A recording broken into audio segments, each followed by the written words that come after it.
Sejak dulu, gerakan mahasiswa berperan penting dalam menentukan perjalanan bangsa Indonesia, karena diyakini bahwa sosok mahasiswa adalah mereka yang masih berjiwa bersih karena idealisme, semangat muda, dan kemampuan intelektual yang tinggi.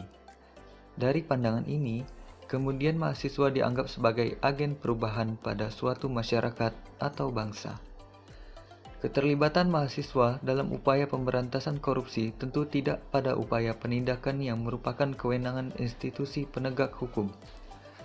Peran aktif mahasiswa diharapkan lebih difokuskan kepada upaya pencegahan korupsi dengan ikut membangun budaya anti korupsi dalam dirinya dan di masyarakat, dengan harapan bahwa negara Indonesia akan menjadi negara yang bebas korupsi. Yang kedua, mahasiswa memberikan parsel atau uang kepada dosen pembimbing dan dosen penguji sebagai ucapan terima kasih sebelum dilaksanakannya seminar proposal atau ujian karya tulis ilmiah. Yang ketiga, orang tua calon mahasiswa memberikan sejumlah uang kepada panitia penerimaan mahasiswa baru agar anaknya dapat diterima di perguruan tinggi negeri. Ada banyak faktor dalam diri seseorang untuk melakukan tindakan korupsi. Adapun faktor-faktor tersebut yaitu: yang pertama, sifat tamak atau rakus manusia. Yang kedua, moral yang kurang kuat. Yang ketiga, penghasilan yang kurang mencukupi. Yang keempat, kebutuhan hidup yang mendesak. Yang kelima, gaya hidup yang konsumtif. Yang keenam, malas atau tidak mau bekerja. Dampak negatif korupsi dapat terjadi di berbagai aspek kehidupan berbangsa dan bernegara. Adapun dampak negatif tersebut dibagi sebagai berikut. Yang pertama, ekonomi, yaitu melambatnya pertumbuhan ekonomi, peningkatan utang negara, dan kualitas barang serta jasa yang menurun. Yang kedua, sosial, yaitu tingginya harga layanan publik, melambatnya pemberantasan kemiskinan masyarakat, dan peningkatan tindak pidana. Yang ketiga, politik dan demokrasi, yaitu munculnya kepemimpinan yang korup, hilangnya kepercayaan publik terhadap demokrasi, dan kehancuran kedaulatan rakyat. Yang keempat, penegakan hukum, yaitu fungsi pemerintah tidak berjalan dengan baik, dan masyarakat akan kehilangan kepercayaan terhadap pemerintah.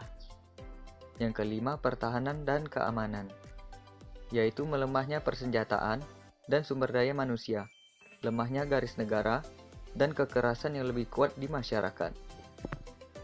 Dan yang terakhir, lingkungan, yaitu penurunan kualitas lingkungan dan menurunnya kualitas hidup masyarakat. Pelibatan mahasiswa dalam gerakan anti korupsi di lingkungan kampus.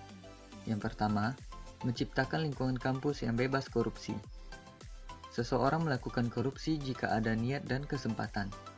Kampus juga menjadi tempat dapat berkembangnya niat dan kesempatan untuk berlaku korup. Untuk itu, penciptaan lingkungan kampus yang bebas korupsi harus dimulai dari kesadaran seluruh civitas akademika, serta ditegakkannya aturan-aturan yang tegas.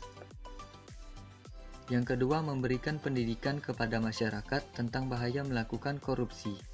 Kegiatan seperti kuliah kerja nyata atau KKN dapat dimodifikasi menjadi kegiatan observasi tentang pelayanan publik di dalam masyarakat dan sekaligus sosialisasi gerakan anti korupsi dan bahaya korupsi kepada masyarakat.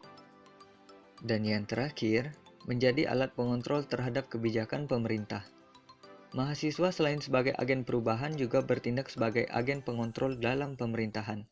Misalnya, dengan melakukan aksi damai untuk mengkritik kebijakan pemerintah, atau melakukan jajak pendapat untuk memperoleh hasil negosiasi yang terbaik.